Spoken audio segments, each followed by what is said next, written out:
Del romántico Antonio Castañeda.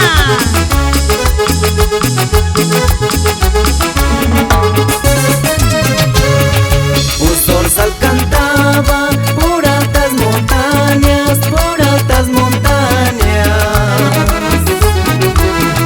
Cosas lastimosas de un hombre que amaba, de un hombre que amaba. Cosas lastimosas de un hombre que amaba, de un hombre que amaba. Dime, zorzalito, ¿cuál será más bueno? ¿Cuál será más bueno? Si es vivir solito o en poder ajeno, o en poder ajeno. Si es vivir solito o en poder ajeno, o en poder ajeno.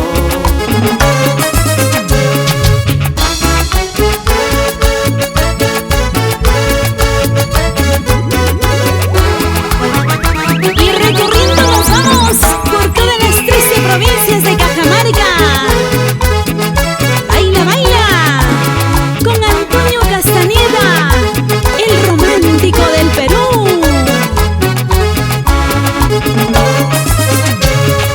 Dime, zorzalito, ¿cuál será más bueno? ¿Cuál será más bueno? Si es vivir solito o en poder ajeno, o en poder ajeno. Si es vivir solito o en poder ajeno, o en poder ajeno. Date una vuelta redonda, redonda como el limón. Date una vuelta redonda, redonda como el limón. Mañana viene la muerte, se lleva tu corazón. Mañana viene la muerte, se lleva tu corazón. Vamos a Río Cholita a cazar un camarón. Vamos a Río Cholita a cazar un camarón. Tú te subes en la pollera, yo me bajo el pantalón. Tú te subes en la pollera, yo me bajo el pantalón. ¡Qué bonito está bailando Hugo Castañeda! Todo por el lirio. Mueve, mueve la cintura.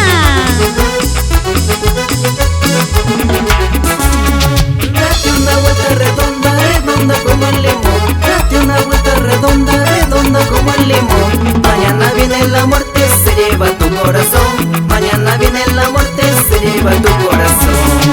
Vamos a Río Cholita a cazar un camarón. Vamos a Río Cholita a cazar un camarón. Tú te subes en la pollera, yo me bajo el pantalón.